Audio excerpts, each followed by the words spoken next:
Hello traders, it's Thursday, February the 11th. This is John Kicklighter, Chief Strategist for dailyfx.com, here to give your FX market wrap-up for the past 24 hours of trade, as well as an out for what we can expect in the 24 hours ahead of us.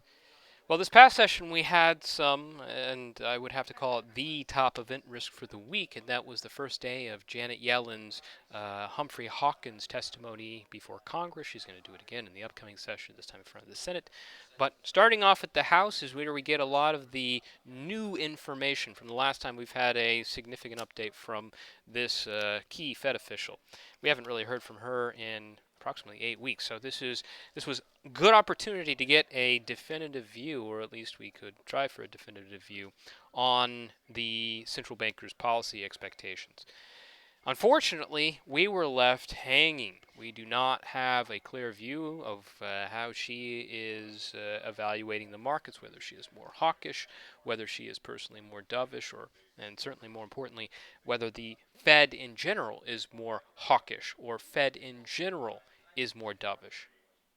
The language she used couched a situation where we essentially are balancing, all right, where she's leaving options open and not giving us anything more to speculate on a definitive sense. Speculators will speculate on anything, all right, but given the importance of this particular consideration, the path of monetary policy, and the debate that rages between markets and with the Fed and their respective forecasts, which are quite divergent, very few people are willing to take the risk of pushing the boulder, hoping that it continues to roll and doesn't roll back on them.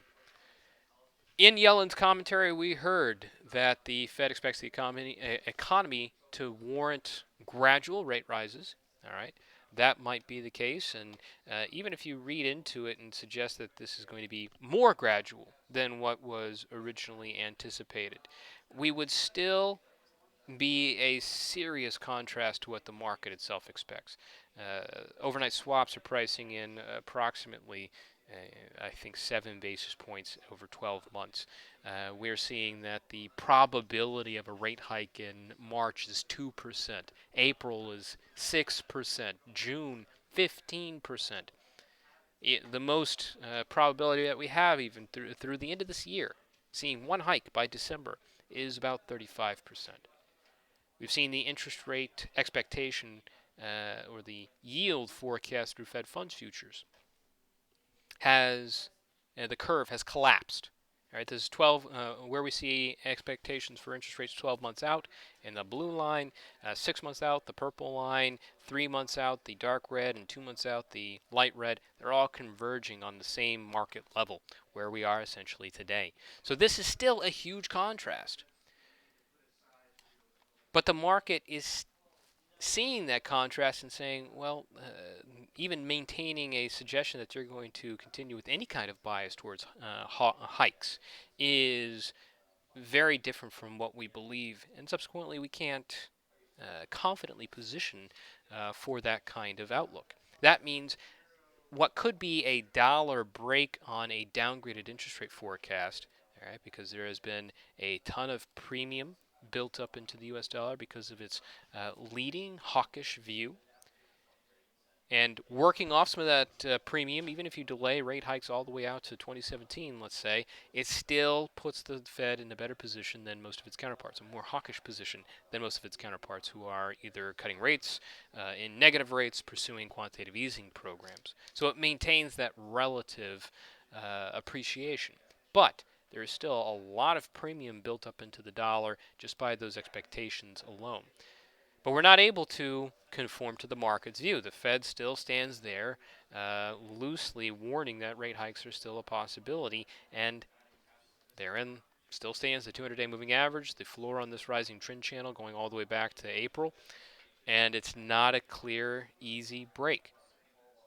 This holds back Euro USD from the upside. It holds back the pound dollar, which is much more much closer on the spectrum in terms of a sensitivity to the fundamental trade-off of who's going to be the first to hike. The Bank of England is weighing into the future, but given the expectations for the Fed, they might be pretty neck and neck. Aussie dollar's not going to be able to make that crucial break above 73. However, it doesn't necessarily seem to be stopping the dollar yen. This currency pair continues to drop with reckless abandon. All right. I think this is pretty unique to the dollar yen. I still maintain my short position. People have asked me, is this a good time to build into this exposure? This is not something you want to go along the road and just simply jump in at random points. If you are going to build into a position, you want build up points. I had levels to enter and to build up exposure. If it rebound, to test that form of support as new resistance. I also have levels along the way that as it breaks, I will build into the position. I don't like to share them because I don't want people mirroring the trade exactly, because it's not going to fit their risk profile. All right. Decide for yourself what specifically you think is going to be a good point to build on, and when you see momentum building. Oftentimes people will build into the trade, and then when momentum fades and you got to get out, and it could be shortly after you added to the trade. You might have taken another 100,000 clip on the short exposure, and then 6 hours later the market seemed to start to reverse. Given the recency of the add-on, a lot of people will often hold it and hold out, even though their general rule was once momentum shifts, then I'm out. All right, they start breaking rules. So go with it with rules. Write them down if it makes it better. But fundamentals are going to be key to whether I'm going to build into the exposure any further. And we definitely have risk aversion in a variety of asset classes. We've been tracking this for quite some time. We know that emerging markets and high yield commodities, carry trade in the loose sense, have been dropping for some time, well before global equities, and particularly U.S. equities, started to give. But we still haven't had full capitulation on risk. We don't see it as a universal imperative because we still have benchmarks like the S&P 500 holding the line. This is extraordinary. This is the market is so volatile and certainly so restrained its ability to recover off this level and mount any kind of optimistic rally that it really does suggest that this is more of a desperation hold rather than a confidence stall at the 1815, 1825 floor. Given this kind of activity, just pure action, price action down near this general support, I think that there is a very good chance that this simply breaks down.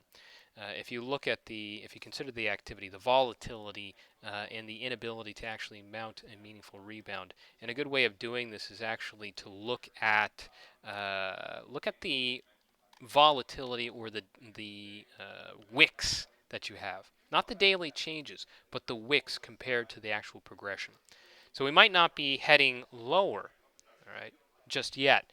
But look at the level of the big upper wick and the big lower wick, or the intraday reversals. And I measured the aggregate of wicks over the past 5 days compared to price action. And you can see that these are the greatest wicks on a 5-day average or a 1-week trading basis that we have seen since that August spill. Before that, it wasn't until 2011. And obviously before that, it was only comparable in the 2008 crises. You go 10 days back, or 2 trading weeks, and this is only comparable to the crises. All right, so this is very volatile, certainly lacking for conviction one way or the other, and this is very concerning. Watch this closely. There was hope that Yellen, finding pressure from Congress, would ease up on her dovishness and mount a campaign to try to win back the favor of the markets, and promise not to do anything to disrupt their positions, plead for their forgiveness, and help lift the markets. But we've heard them say, not just Yellen, other central bankers, and not just Fed officials, say that they cannot simply dictate monetary policy to appease the advance of equities and capital assets. We'll see how much they live by that saying and that statement, but it has been said. And it certainly is true that if your monetary policy is to be dictated by a dual mandate or a singular mandate, as it is with a number of other central banks, then you should not be applying it to help keep stocks buoyant. Now, there's also the detrimental side effect. One congressman, actually a number of congresspeople, brought this up, but the efforts by the ECB and the Bank of Japan to introduce negative rates. It was asked whether it was constitutional in the United States. Not really a definitive answer either way from Janet Yellen. You don't say if you don't know. But the insinuation was that this was a policy, desperate policy, that was trying to overcompensate for issues that were beyond their control. In this case, fiscal issues.